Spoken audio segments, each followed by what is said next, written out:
Whew. How you doing? Now, with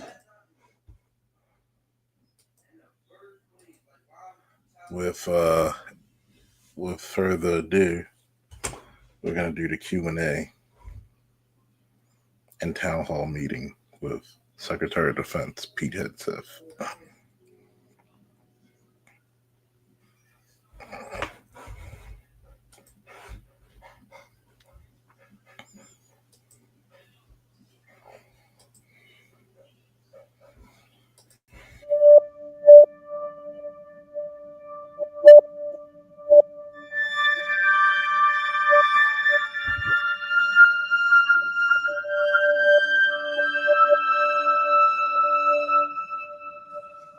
And you can ask questions. It's okay.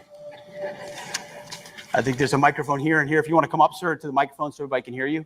There's one right here. Yes, sir. I'm going to grab a water. Thank you, sir. Rich Laurier, Air Force A-10. You talked about deterrence. Do you see the department becoming more aggressive, more assertive in the gray zone to further deter China and Russia? It's a good question.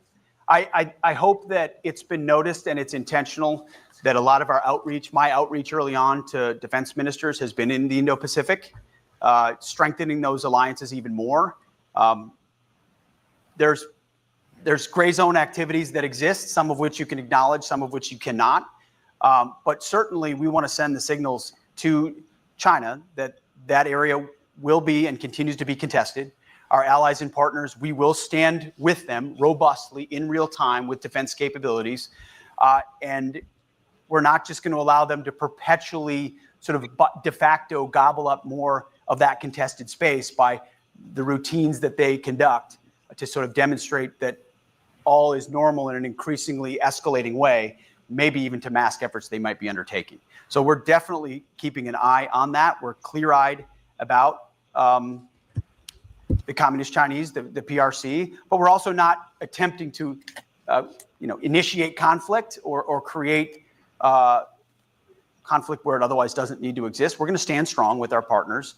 And then President Trump at his strategic level is the one who's having the conversations to sort of ensure that we don't ever have a conflict. We don't want that. They don't want that. We just have to remain strong in order to be in the best possible position. Thank you. Which, for a lot of you who don't understand this, they're not trying to go to war with China. How many people said Trump is going to send us to World War III? If China's our biggest adversary, why isn't he trying to gear up and mobilize everybody to go after him? So once again, that's debunked. Sir, Kevin Daniels, Army IG. So I'm really happy to hear you say standards, going back to standards. That's critically important. I'm involved in senior official investigations for Headquarters DA. And by and large, our military leadership is doing the right thing. I'm proud to say that as an Army IG. What can we do with the service across the board to better the standards across the whole formation? So we have some examples of improprieties and things that have metastasized over the last decade. How do we get at those kinds of things? What is the department doing to look at those kinds of cancers that are within our ranks? It's a good question. First of all, I think in some cases there's simplification that needs to be had, at least from my perspective. And by that, I mean, and that goes back to kind of our initial charge, which is culture, the intentional crafting of culture, that there are a lot of reasons why we could look at each other and create differences or caveats or special categories that I think create unnecessary differences and ripples that lead to conflation points, that lead to accusations or disagreements or inability to enforce standards. I just wrote a book called The War on Warriors, which was used for me and against me in my hearing. But in writing that book for 6 months, I was on the phone off the record with active duty service members, with at all ranks, right? Junior enlisted, senior officers, NCOs, warrant officers, all services, all ranks, because I wanted to get a sense of what their feeling was. And I wrote this down, and it's true. A lot of commanders were expressing they felt like they're walking on eggshells inside their own formations. And this is company commanders, battalion commanders, brigade commanders. Sorry, sometimes I only use Army speak for formations. I'm learning the rest in real time. But you know what I mean as far as formations. Because the standards have become opaque and loose, or there's such an emphasis on differences that treating someone one way is offensive to somebody else as opposed to treating somebody this way and is offensive to somebody else. By simplifying that and saying, you are an individual who's put on the uniform of our nation, who's sworn an oath to defend the Constitution, and you will be treated by your capabilities, your commitment to the mission, how your work ethic, and what you deliver. You, that's it. It has nothing to do with your race or your ethnicity or your gender or your sexual orientation. That's not how we're reviewing the environment for your consideration. When you're looking at all these other categories as sort of a tapestry, it creates a serious amount of complications. I think by simplifying and focusing on standards, I think a lot of that, I don't want to say washes away, because you still have plenty of complications and you still have problems. Everyone needs to be treated equally. Those things to be recognized. Sexual harassment, not tolerated. All of those things remain true, which have been true and need to be enforced at the highest levels. But hopefully, by some level of uniform and simplification, that can be addressed. Yes. Great. Thanks for taking the time to come and speak with us. Recognizing the president. Now, I wanted to tell you that. Are you supposed to be judged by your sexual orientation, your gender, your race, or should you be judged by your merit and effort? What do you think is going to progress in the military? What do you think is going to actually drive the military forward? When they talk about standards, there should just be one standard. Go or no go, as we used to say in the Army. Not, we should make an exception because you're a black woman who identify as being a white man. Sorry. You should not have your sexual orientation, floating out there for everybody to see. Sorry. You're not supposed to be fraternizing in military uniform anyway. You're not supposed to be doing a bunch of craziness in that uniform anyway. You're a representative of your nation. Act like it. Intent to streamline the federal workforce. I was hoping you could provide a little bit of your process and your thinking of what that means for the department, where there'll be identified areas to be cut or streamlined, and if you have a sense of also the timeline. Sure. Thank you for the question. It is, the way I look at it, or I've thought about it, is from the flagpole to the front lines. Thousands of additional, and I'm not saying that just because we're here in the Pentagon, but there are thousands of additional Pentagon positions, headquarters positions, others positions that have been created over the last 20 years that don't necessarily translate to battlefield success.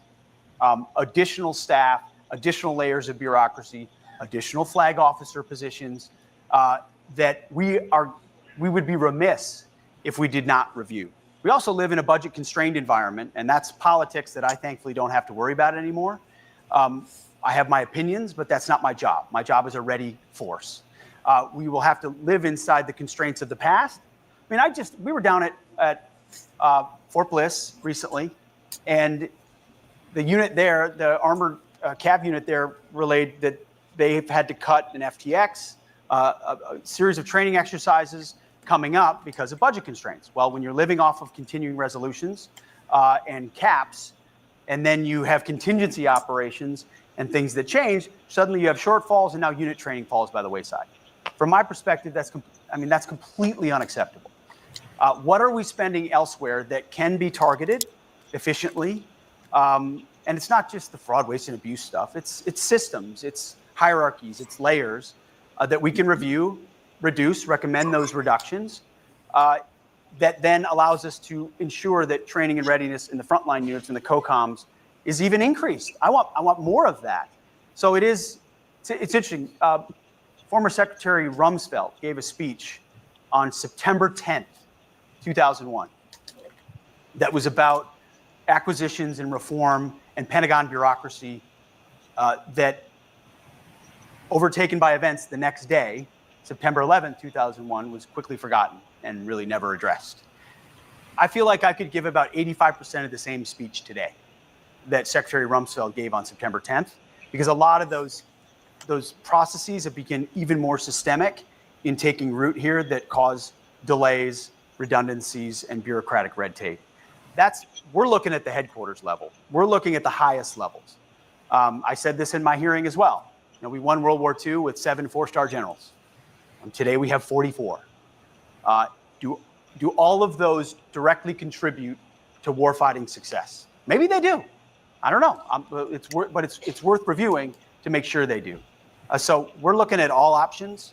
What we're not going to be is hasty about it, because we're in the business of national security, and something that may not look like it's contributing may be incredibly important to the effort. And so whatever we do is going to be done carefully. Thank you. Yes, sir. Morning, sir. Based on what you said about maintaining. Basically, to sum up what he was saying, is that we're going to have to look at where we spend the money to make sure you have enough money for training. FTX, which is your yearly field exercise for the reserves and National Guard. We have to make sure that we have all these high-ranking people, 4-star generals. That's the highest rank in the military during peacetime. Yes, you have 5-star generals and admirals during wartime, in case of a world war, by the way. Is it efficient because we have more generals? Or we just had 7 4-star generals, like he said? We have to be in review, because since 9/11, a lot of places in the military and the federal government were getting blank checks. We're trying to put the money where it should be and aim to be, which is always should be in the military: effectiveness and efficiency. The more your training evolves, or at least your opponent, I should say, evolves, so should your training. Therefore, effort should be going into whatever war doctrine we should have. Since we're getting out of the policeman of the world doctrine, we're probably going to have a hold what you got and maintain what you have. We're going to probably be trying to push more technology-based things and bring back some type of infrastructure and manufacturing into the country. Continuing. American dominance in the world. Our adversaries, especially Chinese and Russians, they have a 20-year strategy, a 30-year strategy, and they look that far ahead. How do we change our approach to maintain U.S. dominance abroad? That strategy is more than 5 years, more than 10 years, and also ensuring that our resources are prioritized and allocated to maintaining our U.S. dominance in decades, sir, not in years. How do you tell me? It sounds like you need to come work for me. Or maybe you already do, and thank you. I'm figuring it out. I found out where the bathroom was. That, sir, indeed, is the key question. Autocracies have an advantage, not just because of the top-down nature in which they organize. I mean, they have disadvantages for obvious reasons, but because they have the convenience of planning without political, the pesky people problem of voting and ballots. They can plan 15, 20 years and then drive that plan without consequence to their own population, which does have strategic advantages, no doubt. I actually think that system loses in the long haul because of its inherent weaknesses, but that militarily has advantages. I think you're going to see a defense strategy coming out of our office that tries to look that far down the line, tries to make disruptive changes to how we acquire and rapidly field, and look at systems that are not about congressional districts or budget line items for FY26 or FY27, but try to look toward what strategically we're going to need 5-10 years down the line, looking ahead at what the emerging threats are and what a shifting in the balance of power would mean. I mean, when we're in a different world than we were at the end of the Cold War. We're now at a near peer or peer environment, which changes a lot of the dynamics of how we need to plan, specifically to maintain American strength around the world, because it is not hyperbole to say, without America, the rest of the world acknowledges there's nowhere else to look as far as actual leadership and capabilities in the defense space. It's us or us. And then our robust allies and partners who we incentivize to come alongside us. And that's how you create a Western force capable of ensuring not just our country and our hemisphere, but the world remains free to trade, travel, all the things that we share. So I think we have to be willing to look further than any time this president would be in office or I would be in office and set the department up to do that, knowing that at any time, 2 years from now or 4 years from now, the American people can make a different choice, and that can lead to different views of that. But we're trying to take a America first strategic perspective at how we maintain our dominance. And I think you see some things already changing in that. Our southern border, the focus on making sure we have control over the Panama Canal, making sure that there's not a scenario in an emergency where our ships couldn't transit because you have foreign ownership on either side. Those are sort of America first views that we're willing to look into, that look further into the future than just that, should there be a contingency, while looking to the Indo-Pacific and realizing the aspirations of the CCP, which are real and could drive a decision point vis-a-vis something like Taiwan. So you're right. We are trying to think that way with how because dollars drive a lot of those decisions. And so as much as I thought this was a job about, strategy and people, it's a job about budgets, and what you fund is a reflection of what your priority is. And so we're spending a lot of time looking at that. But thank you. That's the key question, sir. Sir? One more. All right. Yes, sir. Hi, sir. Thank you for your time today. Just to summarize again what he said, it's hard for a democratic republic, which the United States is, to have certain strategies to think several decades ahead compared to authoritarian countries like Russia and China. Think about it. People were not wearing masks when you had an order by the sitting president at the time, which ironically was Trump, to wear masks. And how many people disobeyed that order? So trying to establish military structures that's going to last 20, 30 years is tricky when you vote for someone who only lasts at best 8 years. Then on top of that, look at the world today. Look what's going on. You have a national security emergency with young men at the age of 15 to 18 who are not fit enough, who are not healthy enough, and not strong enough to pass not the PT test in the military, but the entry level to get in. You feminize these boys and you want them to still be world beaters. I think that's actually funny. They should commission. Hey, what's up, Doc? They should commission and open up a Fort Panthros. If I went back in, they would have to commission me because I'm sorry, I've done my work as a foot soldier. As you know, I've done my work on the ground. I've had numerous experience. I think that one personally, I think they should pump a lot of money into JROTC and ROTC for college. The military, they should start another GI Joe cartoon. The propaganda should be real, like he said when he was talking to Sean Ryan. Get the guy who directed or did the last Top Gun movie. This is the reason why you need to make it cool again to be in the service. You gotta make the soldier, the Marine, the sailor, the Guardians, both Coast and Space Force, that this is this is manly. This is what you aspire to be the ultimate man. You have to do that because image is everything. For you to be able to promote, and trust me, when I was in ROTC, I didn't graduate college, so I'm not a commissioned officer. When I was in ROTC, I had an award for literally recruiting so many people into ROTC. You know why? Because I had that type of energy. You need to be here. How are you paying for your college? What are you going to do after college? Do you want leadership experience as soon as you graduate?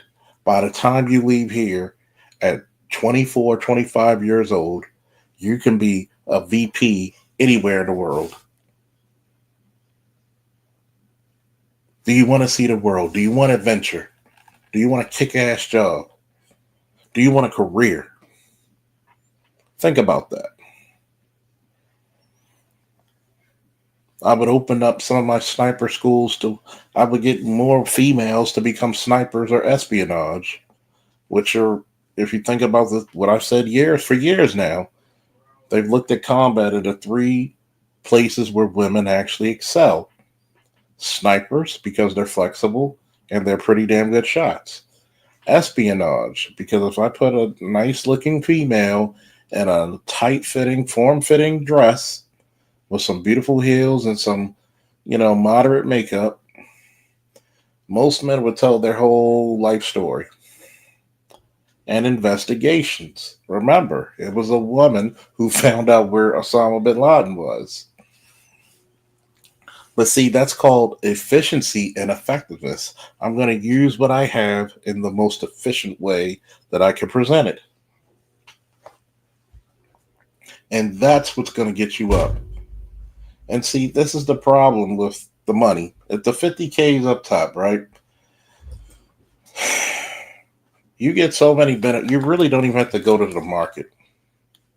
If you're a single man, you really don't even have to go to the market. Of course, they have signing bonuses depending on the MOS and depending on what you score on the ASVAB. But once again, a connecting issue with the military and education, which are two of your biggest issues in America today. What are you doing with the money?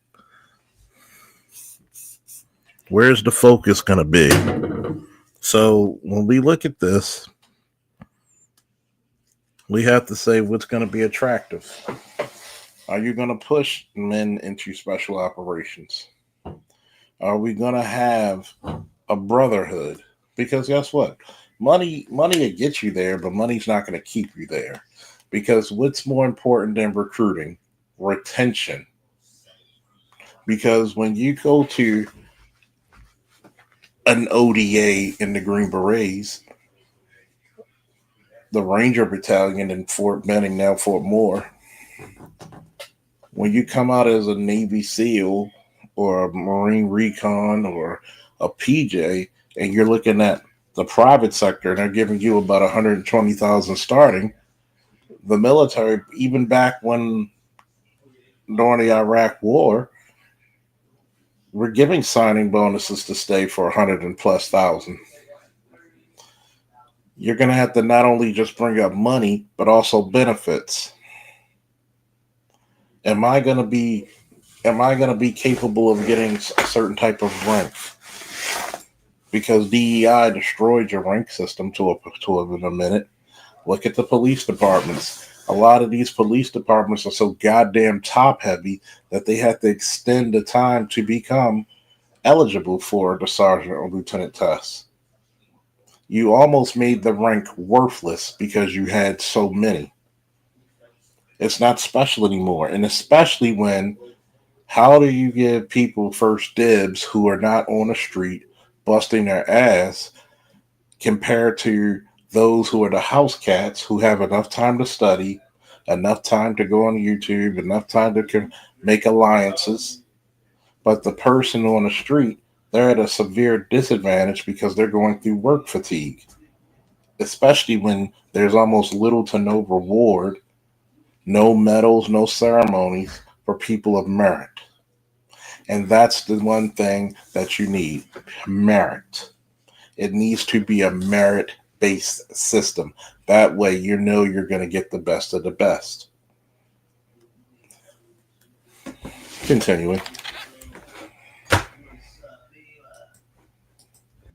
My question is more about the families of the military and the civilians that support the family of the Department of Defense. So often, frequency of moves, the unsettled nature of what we do impacts the families, and looking for your comments on how we plan to continue to take care of those. Oh my goodness. You're 100% right. By the way, we're in a reconciliation process right now, which is a unique funding situation, in not just looking at budget cycles. And as a former, 04 who spent most of his time as an 02 and an 03, I spent most of my time with E4s and E5s and E6s, and have heard robustly the frustrations they and their families have, which is a massive readiness and retention issue, and a morale issue. So as we've driven budgets, I have said... What did I just say about retention? Recruiting is getting you in. Retention is keeping you there to stay. What did I just say? This is the first time I watched this video. We're all watching this for the first time. That lets you know already I know what the hell I'm talking about. If anybody wants to challenge me, I'll put the link right now.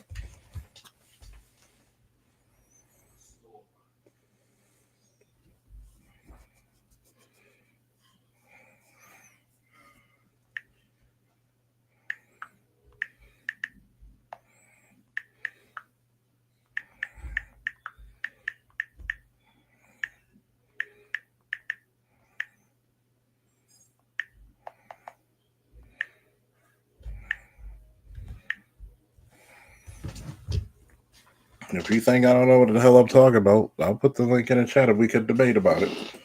To the team, that needs to be, funding one more multi-billion-dollar system is not as important as funding the families and the capabilities of our human systems that make it all happen. So I want that to be, and I applaud the previous administration's increase in E1 to E4 pay. Like, that stuff is really important. We need to do more of that. That trickles to the family and how they're cared for. And then, we have to look at all aspects of how we interact with families, from childcare to DoD schools. Which politics are you talking about, Lion 917? Because you have to start making it a merit base. You have to. It should. Even in the police and fire departments, it has to be merit based. There's too many people who could just read a goddamn book, answer a multiple question test, and go in front of the Sanhedrin to 3 people for the oral exam, say the right words, and they're on the list. Oh, they said all these right magical key words, but we look at their jacket, they sat on their ass and never engaged the public. They never had quality arrest. They never did any type of investigations. And they're now, especially when they become sergeants, they can be places like the mayor's detail, executive protection detail. They can go to sex offense, homicide much easily. And I'm not saying everybody who gets them are incompetent, but you have a lot more leeway for people to slip through the cracks because it's not merit based. I'm just saying. If everybody looked at what the performance you've done as an officer and you're going to the next rank, same thing in the military. If you have a much more merit-based system. Oh yeah, I get what you're saying now. I appreciate you. And it's very paramount because if I can't keep you, think of all that experience. I gotta start new.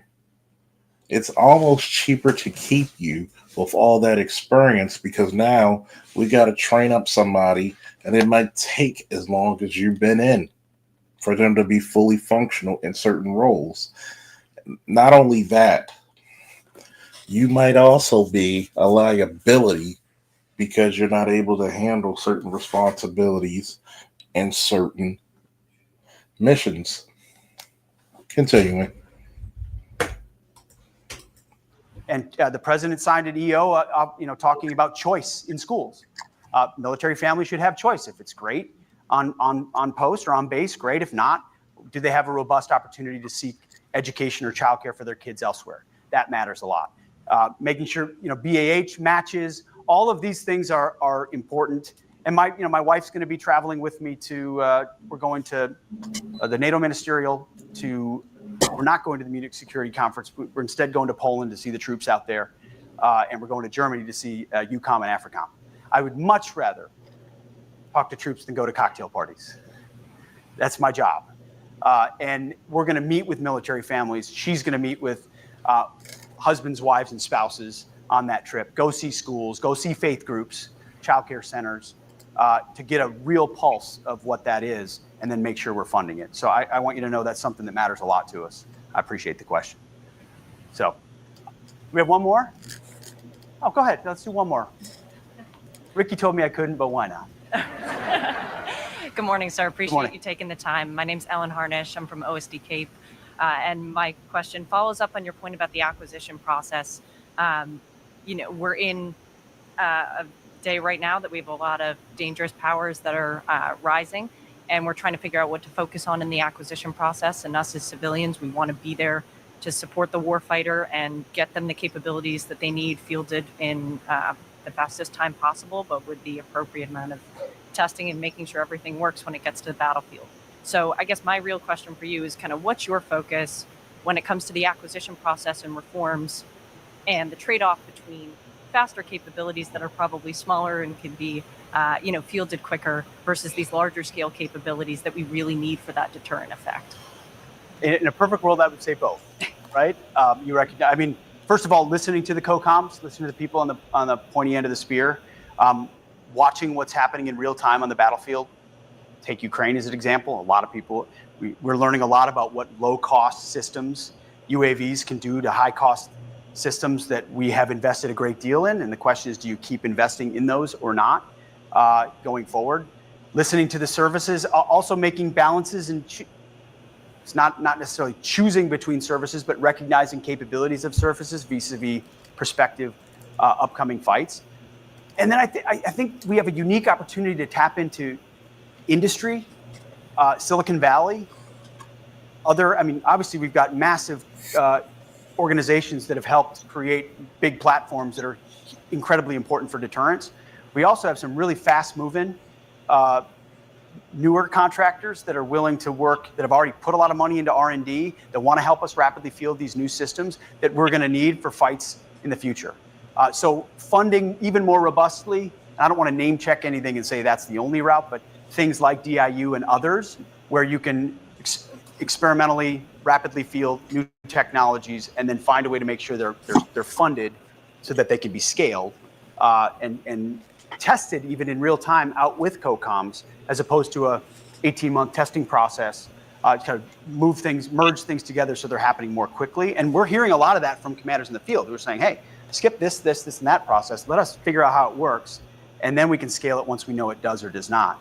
But I also want to underscore that a lot of these major platforms, and that was a wonderful part of doing the advise and consent process in the U.S. Senate. Yes, there are senators that are invested in certain platforms or systems from their home state or their district. But when you actually dig underneath it, they understand the strategic deterrence effect of these big systems we spend a lot of money on, oftentimes too much money, over budget, and too long. And that's something we are definitely going to address for reasons of urgency and for reasons of taxpayer respect for taxpayers. But we need and want those systems, because without them, we don't have the umbrella that allows us to do so many other things. So we're looking at both, but we're trying to get outside the box and be disruptive on both, recognizing we won't be able to do everything in every way. But thank you for the question. Appreciate that. I just want to thank everybody for your time. I appreciate what you do. We'll let you get back to work. I know, I mean, again, I can't even fathom the size and scope of this building and what everybody does. I know that. I know what I don't know. But we're trying to hire the best and brightest to come alongside all of you in the work that you're already doing. And I'm just honored to be a small part of it. So thank you very much.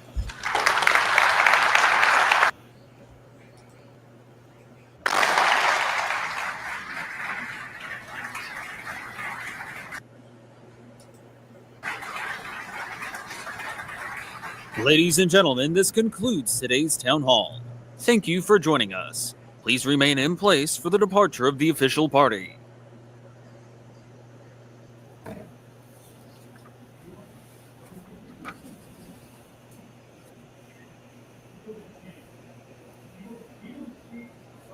Fans, so I got to go with that. Philly fans, come on.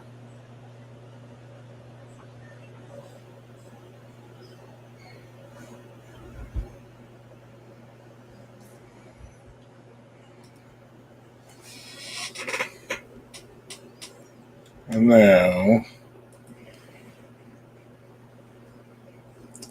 now I'm going to put the link in the chat if anybody have any questions for me or have any statements they want to make. Hopefully you have questions. Like, share, subscribe. You know, I'm going to be on here about an hour later as well for, you know, every Monday we do the War Room simulcast. So if anybody want to come up here, what's up, Lewis?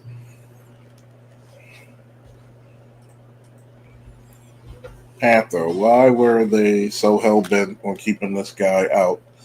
Seems like a reasonable guy. You know why? Because the Democrats are salty. And he said some things that he just wasn't. The Sean Ryan show was very poignant on what he said. I mean, give me 1 second, and I'm going to show you why certain individuals got fired, which I'm going to say on here. I'm also going to say on the multicast later.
Everybody's favorite so-called white guy, even though you can obviously see he's black.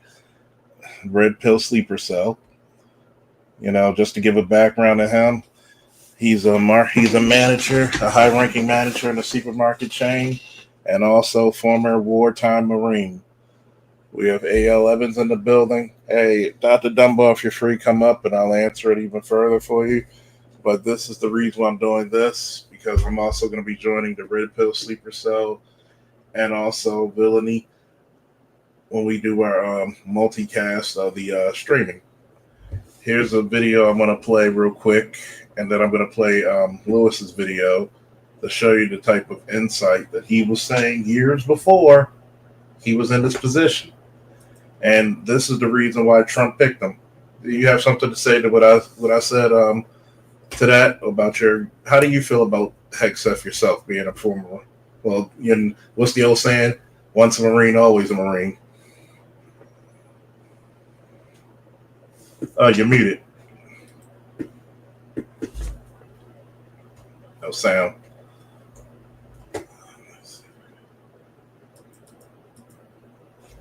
Can you hear me, Charles? I can hear you. I just can't hear Lewis. Hello? Yeah, I can hear you. Okay. Well, from what I got from what I just heard, I heard a man who was using his common sense, and he's trying to restore the military back to its former self. And I have absolutely no problems with that whatsoever. As a civilian. Yeah. You hear me? Yeah, now I can hear you. All right. Play the video first, and Okay. Okay.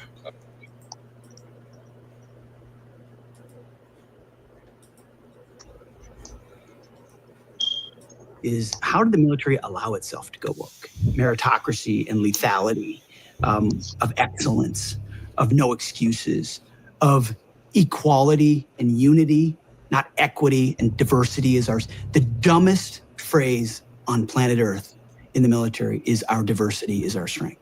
I've had the most badass American warriors that we've ever produced on this show, and everybody says the same thing. They don't all say it on camera because it doesn't. We don't always go into that, but I do ask them. All of them, like, how is it? How is it in there? Especially the guys that just got out. They're all disgusted. They're all demoralized. Totally. But this institution's going sideways. It doesn't, and you hear time and time again. Which institution? The Department of Defense, the military, the Army, pick your service. And it started with a central question, the book. Would I recommend my kids join the Army today or the military today? And that used to be an open and shut case for me. It used to be absolutely hell yeah. Like, I want my kids to have the kind of ethos where they would. We've got a blended family of 5 boys and 2 girls. So that's a real question. Oldest is 14, youngest is 7. Like, they're not that far away from having the opportunity to make that decision. Would I recommend that? And it used to be, of course I would. And over the last couple of years, it became clear, like, would I? I don't know. And you talk to more and more guys, and they're having the same, they're either a hell no, or they're saying, yeah, for the first time in my life, I'm in the family business. It was my dad, my grandfather, they all served, and I'm second. And that's one of the most important parts that you get. I want to get Lewis's take on what he saw in the thing real quick before we go deeper in. Well, one, you got to understand with the position of Secretary of Defense, he's going to be aligned with the president's philosophy, what he sees what the military is going to be. One, and those that may be they use these tropes. Well, he's not qualified. Just look up the list of former Secretary of Defenses. Hello. You have some that never served, and you had a lot that were NCOs, that were corporals and sergeants in the military that has served. Facts. And one lawyer, by the way. Yes. This man is special operations. If I'm correct, he was in special operations. He was the high-ranking field grade officer, which is a major. Major. I mean, no, that was a company grade.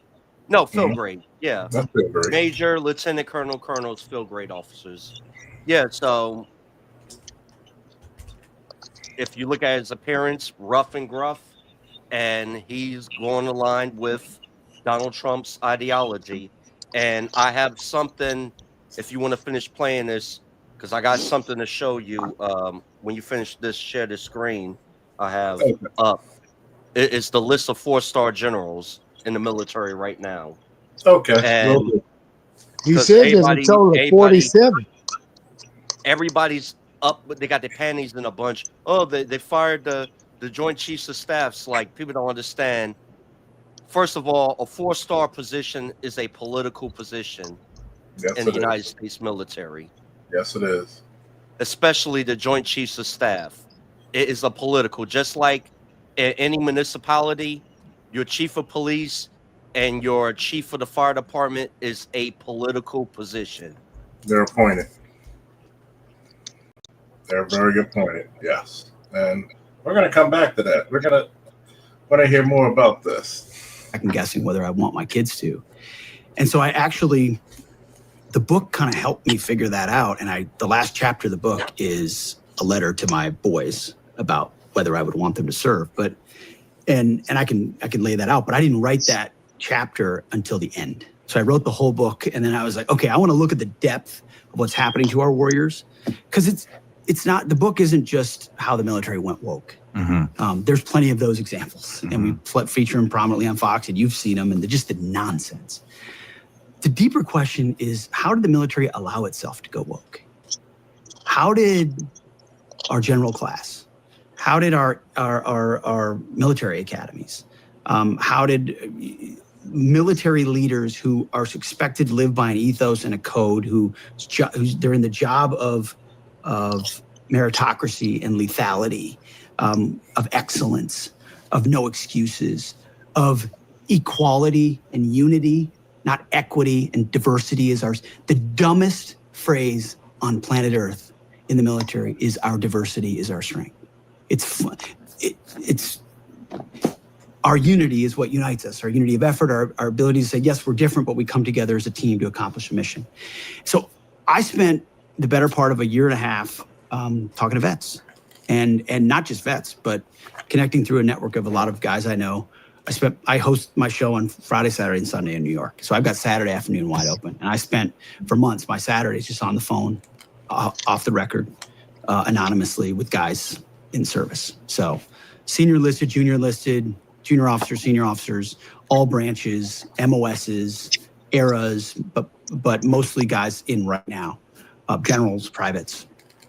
And all the same themes came out. Standards are dropping. The woke stuff is everywhere. I feel like I'm walking on eggshells. I heard that all the time. Eggshells. I'm a commander. I walk on eggshells. I train commanders. They're walking on eggshells. They're afraid of one misstep on one identification or one gender thing or one racial thing or one trans thing. And the priorities are upside down on what the units are focusing on. And every single one of those distractions means we're less good at our job. Which is supposed to be closed with and destroy the enemy on behalf of our nation and bring our boys home. That's all I care about. That's what I want our military focused on. And so, yeah, I tell a few of my own stories in the book, but the book's not about me at all. How do you think that this is happening? Well, it's a long story.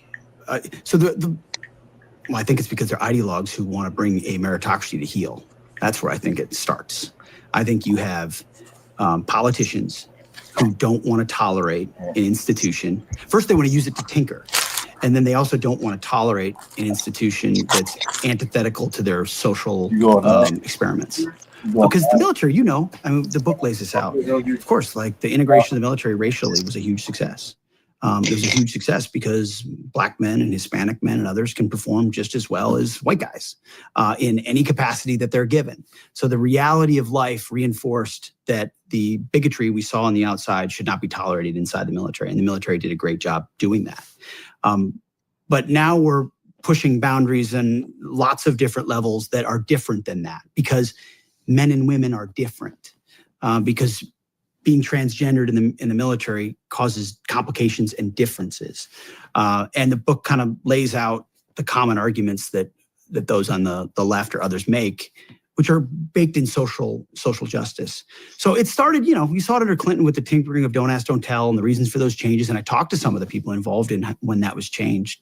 But it really started to accelerate under Obama. And you saw the trans stuff come at the end of the Obama administration. You saw the women in combat come at the end of the Obama administration. It's because they looked around at the bureaucracies that they controlled in Washington, and the one that was that they didn't control. Obama spent a disproportionate amount of time focusing on the Pentagon. They were skeptical of leadership and eventually brought in political appointees and generals who would do their bidding the way they wanted, which, as you know, in a top-down organization, changes the ethos of the whole thing. So the book is meant to pull the whole curtain back, mostly from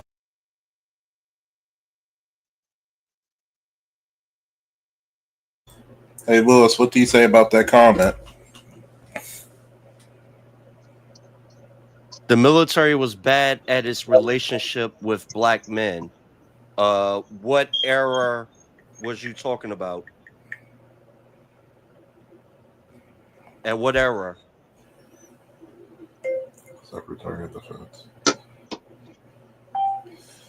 Wait a minute, can you bring up my screen right quick? I want to show you something. All right. This is the list of 4-star officers right now in the military currently. You got General Michael Langley, Marine Corps 4-star general, black man. No, he's not. No, he is commander. He's in charge of AFRICOM. He's AFRICOM. Okay? And people were making, let's give a little history. People like, well, the Marine Corps never had a 4-star general. Guess what? By law, the Marine Corps is only supposed to have 2 4-star generals, the commandant and the assistant commandant. That's it. Unless they're serving under one of these commands like AFRICOM, Central Command, or whatever. But by federal law, the United States Marine Corps only has 2 billets for 4-star generals, the commandant and the assistant commandant, and that is brought upon by recommendation of the president. But there have been 4-star Marine Corps generals that served at other commands like European Command, Central CENTCOM and all that. We have, wait a minute, going down right here. You have an admiral. Here's a general, Anthony J. Cotton, 4-star Air Force general. He is Strategic Command. Look at all them goddamn ribbons. Here's another one. These are current right now. Go back up. He is Transportation Command of the Air Force. Mm-hmm. Is that an admiral? A black admiral up there? Oh, that's an Air Force general. Mm-hmm. Okay. No, I'm talking about back upwards. Oh yes, this is out. He is commander of Southern Command right here, Admiral Halsey.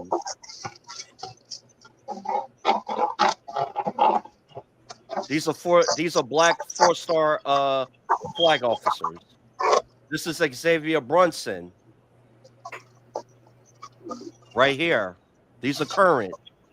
He is commander of United Nations Command, commander of ROK, that's Republic of Korea, and United States Combined Forces Command.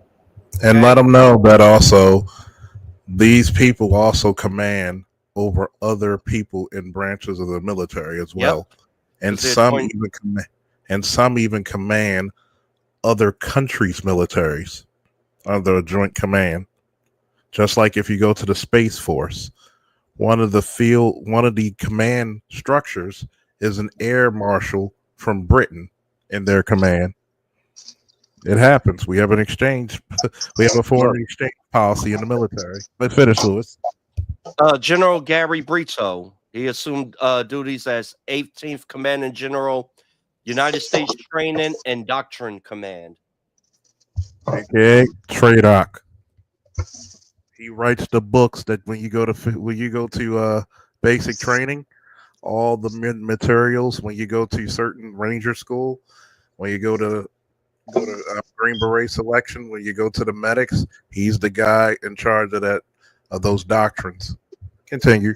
This is General Ronald P. Clark, Commanding General, United States Army Pacific, Fort Schaefer, Hawaii. Okay.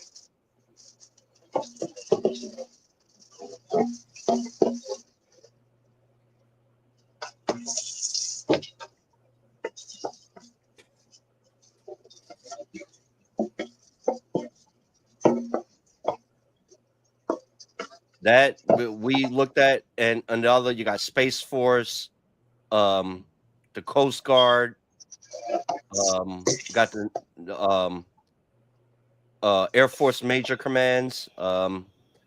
Unfortunately, we don't see, but 4-star, but there are 3-star generals in the Air Force and Marine Corps and all that. But 4-star, these are major command elements, and you've seen a lot of melanated brothers in these positions. So Like, we're talking about, and if you need the link up here, Deacon Brown, to please explain. It made improvement, but it's a funeral for white wealth. Look. Let me put it to you this way: a lot of brothers, your granddaddy's house was most likely bought from the GI Bill. Excuse me, the VA housing loan, the GI Bills for education. A lot of the first people to go to college were probably because of a GI Bill. One of the biggest ways for black men to actually be successful and to actually get a step into the middle class was because of the military. You would not have any of your civil rights. You would not have any of your integration. You would not. It took Eisenhower, who was a 5-star general and also a U.S. president, seeing black military members and personnel lynched in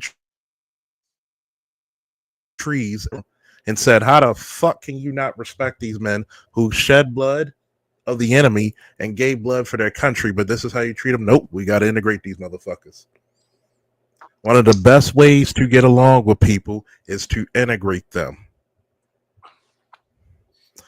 Now, when people talk about it's a bad relationship, a lot of people either talk out of their ass, who never been in. Was there some racist elements? There's racist elements everywhere. You're not going to get rid of racism. Was it like my grandfather, great grandfather's time? No.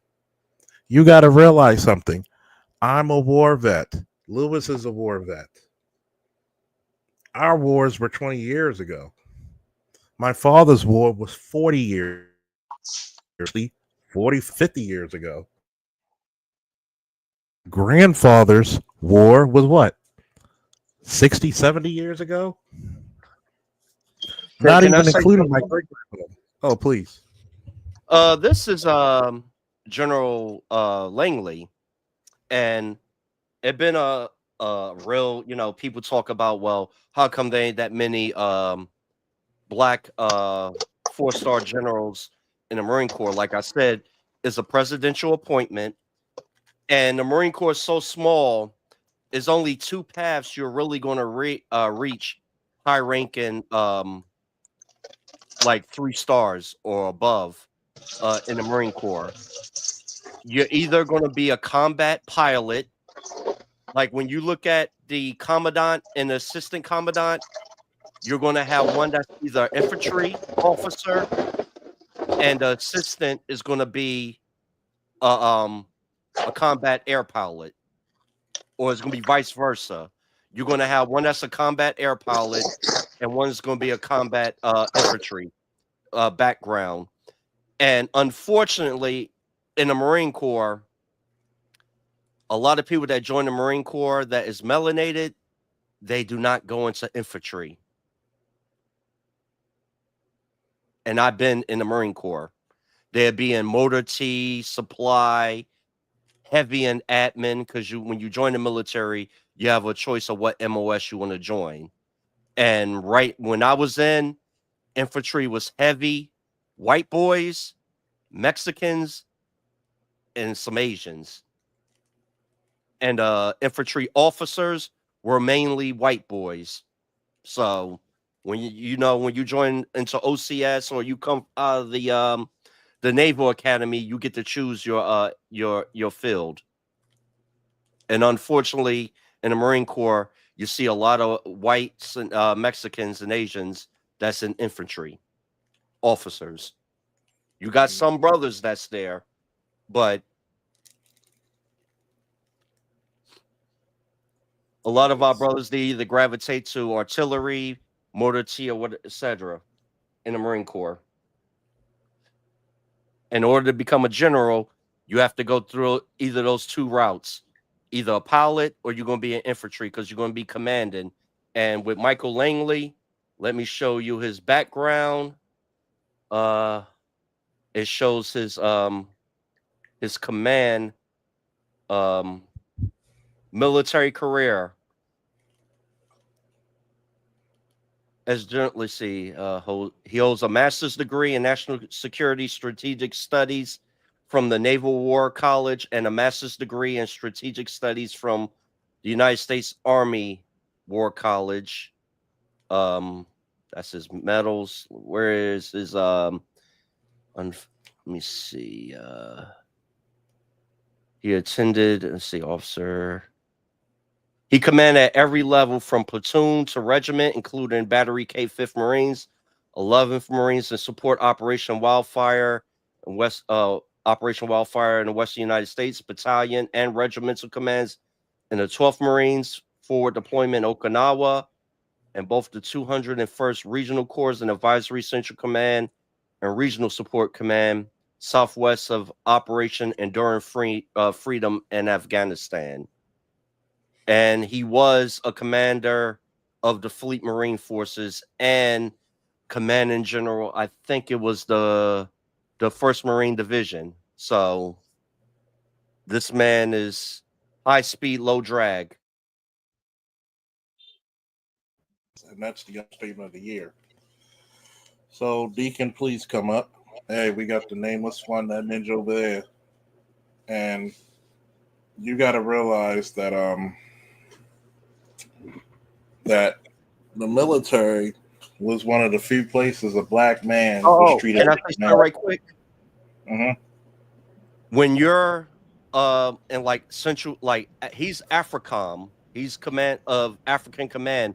He's a de facto, you could say he's a secondary ambassador to that region. And whatever instructions the president is given, though, like the AFRICOM commander, he always meets with leaders of the African nations. So he's like an ambassador on behalf of the United States. Yep. Just like Central Command, the Commanding General of Central Command is always meeting with heads of states in the Middle East region. So he's basically an ambassador for that whole region.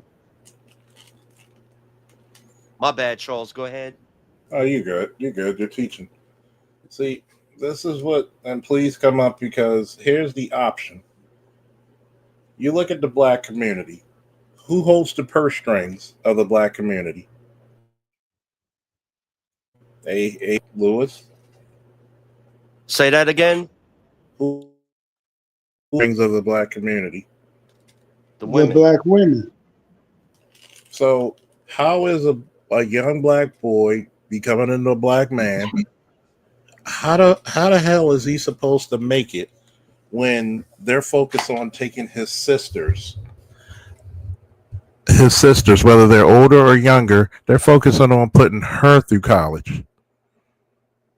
When do you see the black community at large focusing on that boy to be educated and to have a career and to be self-sustaining?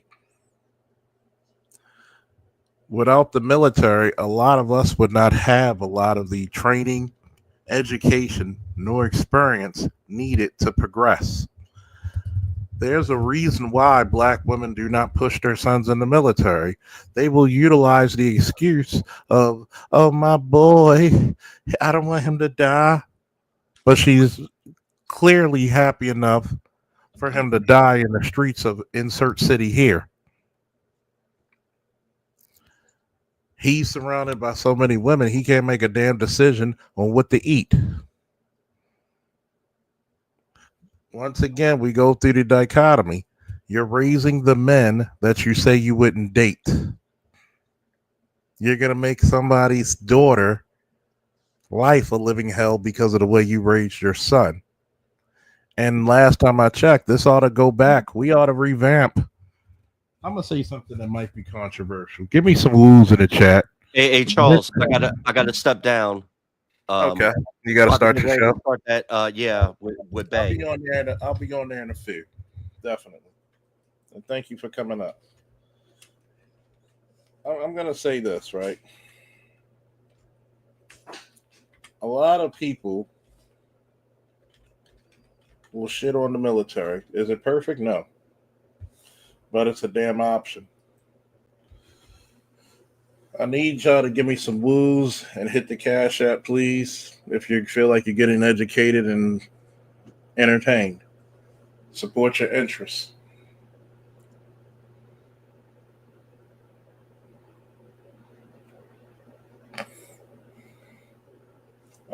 I'm going to say this.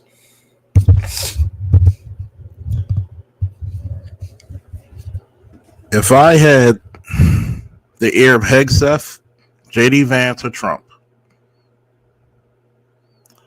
I would literally reform the criminal justice system into such a way where if you have a guy who gets caught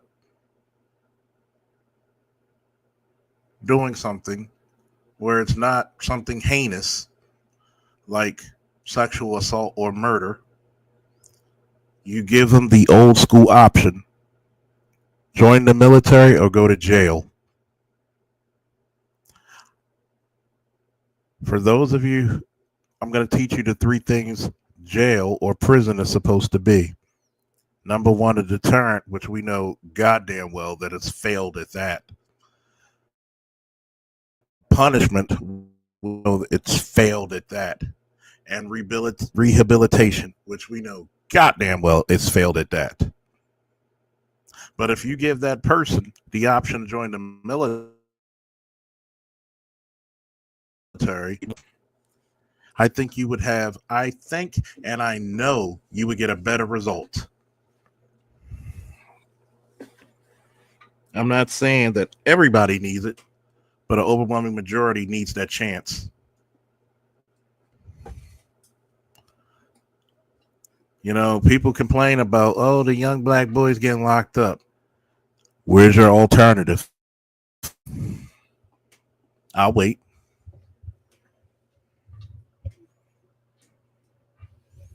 That's not fair. I'll wait.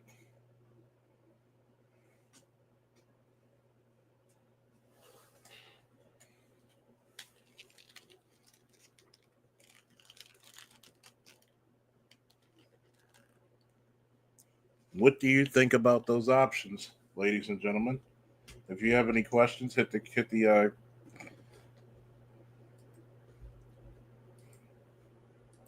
come up here, hit the link.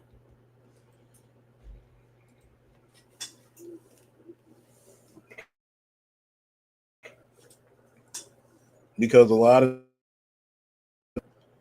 to have a community, you need skills. What skills are we producing in the black community that can sustain and protect the community? AL, do you know what we produce here? We're joined by Lion 917. What's up, Lion? Hey, what's going on, sir? How you doing? Going all right. What do you think about the statement I just made? Oh no, 100%. I stand what you were saying before about joining the military. I mean, because I also served in the military in the U.S. Army. I served as a 25 Bravo. And thank you for your service. No, thank you. Somebody had to back you guys up while y'all going to the shit. Yeah, somebody had to. Trust me, we love our helicopter pilots who, For when sure. people are on missions and we're pinned out. Help! Absolutely. Help! Absolutely. But if that Absolutely. was a But down yeah, pilot, down supply sergeant, we had to go get him. had to go get him. Yeah. But no, as a person who's also served in the military and a U.S. veteran, no, that is one of the best decisions I've made in my life. It is one of the primary reasons why I'm able to earn what I earn. Mm-hmm. So I have absolutely Okay. no regrets, none whatsoever. And do you think we should bring back that old school? Go to prison or go to the military, go to jail. I think that would definitely help. They don't want to go to. Clearly, you see the numbers. Clearly, they don't want to go to college. Yeah, I I would, think the if I had a military. kid. If I had a kid, I would urge them to go to the military. Because I'm like, what if? Because I would tell them like, what if I told you could probably go to any school you want, join the military, behave yourself for 3 years, and military will pay for it. Yeah, because it's all about the betterment of the soldier or the service member, Hmm. and I think that we've allowed and in the black community we allow dumbasses to convince us of other shit. Yeah, definitely did. Shout out to the Macho Man and Longo Savage Charles. What a condition of that option of the armed service would it have to be of that armed service be they have to do with infantry. I mean, when you get into the military, you have a choice, but it's also all up to the needs of the service. I think some of those guys need the infantry. They need to toughen up because, oh, you think you're tough in the street? Show me that you're tough. Remember, energy cannot be created or destroyed. It can only be transmuted. So what if you take that energy of him being in the street, him being in the gang, and transmute it to something positive? I want you to think about this. When young men go to a gang, you know, chat and people on the panel, why do they join? One, go ahead, Brian. Camaraderie. Camaraderie is number one. Protection is number two. Training and getting money is number three. Add status to that too. And status. Think about it. Oh, I'm a crip. I'm a crip. Think about it. You got the guys who getting praised on these podcasts now for being in jail, fighting, being a crip, being a blood. But where do you see on these same shows, right? Where they're talking to veterans, to service members. The black community is really a gigantic pop the balloon show at this moment. I despise that show. I really do. You're not tall enough. Why are you single? I'm taller than you. We can see eye to eye, but the dummy doesn't see that she's in heels. Yeah. That show is absolutely it's despicable, but it's a gold mine. It is actually a freaking gold mine because now you get to see it all on display what the dating world really is. Because even if you're not on that show, this is how women deduce you. Yeah, They're doing the same thing. Now yeah. this show is just up. They're just upfront verbal about it. And shout out, we got the electrician 480 in the building. Woo! And rest in peace to Roberta Flack.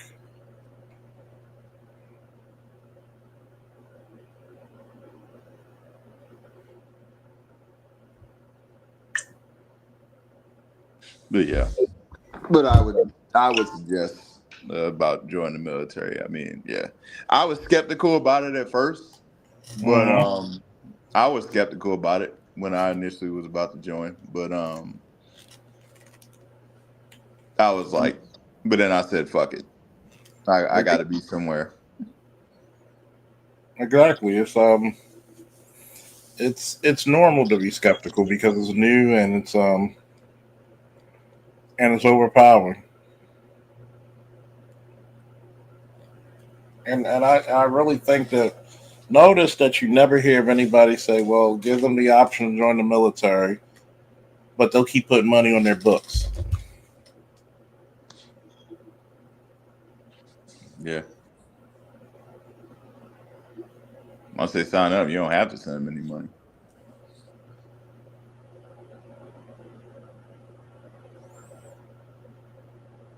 You put money on their books. I'm really confused by I'm really confused. I'm really confused by a lot of the stuff that people talk about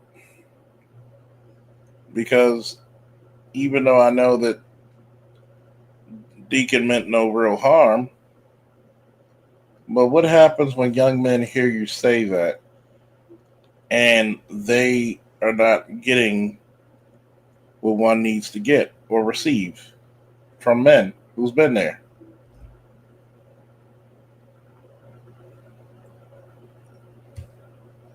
It's like the same argument. Oh, don't go to college. That's not a black man's just. But then we wonder why there's a pay gap. We wonder why there's an education gap. How many young boys are we pushing?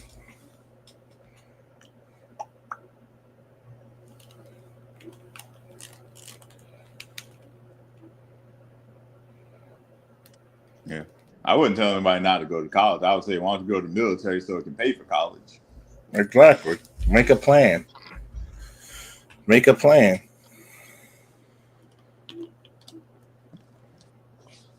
When I got out, I went to school. I didn't pay a dime to get my degree. There's certifications I didn't pay for because I still got money left over. I still got some money left over in my GI bill as we speak as well. And and you can also give it to your children. Yep. Yes, you can. But yet we'll tell black boys and men not to join the military. But when they pass, especially some of these street dudes, they pass on. The only thing they leave their children is alone in debt.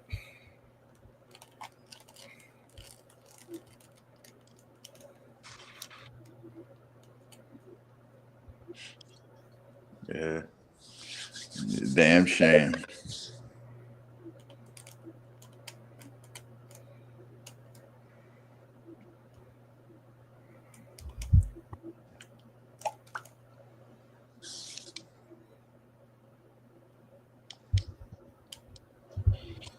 I'm just looking at it from a standpoint where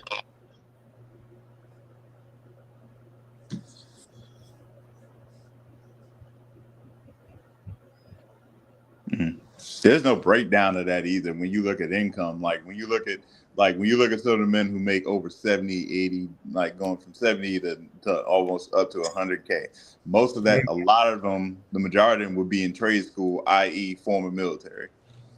Former military. Look at some of your black military officers. Look what they're doing for business.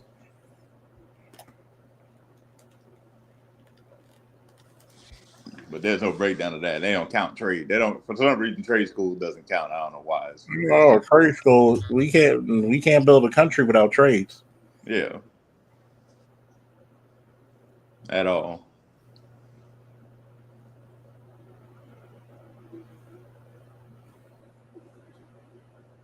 Yeah, but this damn environment, no wonder young men don't want to fight, don't want to sign up. Exactly. You demonize young men where they're at this point it's sad. They might as well, sooner or later it's gonna be sassy just for you being a man and breathing. Pretty soon. It's only a matter of time before they start saying that.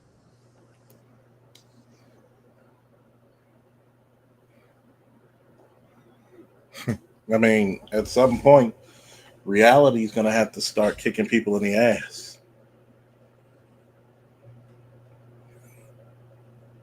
At some point.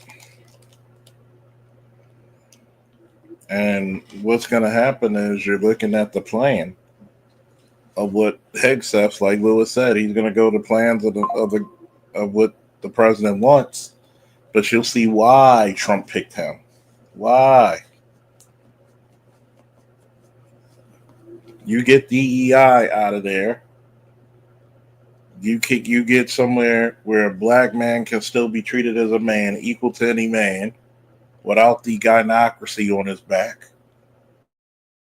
You'll see a man that's going to flourish. You're going to see a man that's going to be a great father, a great husband, a great grandfather, a great business owner, a great pillar of the community.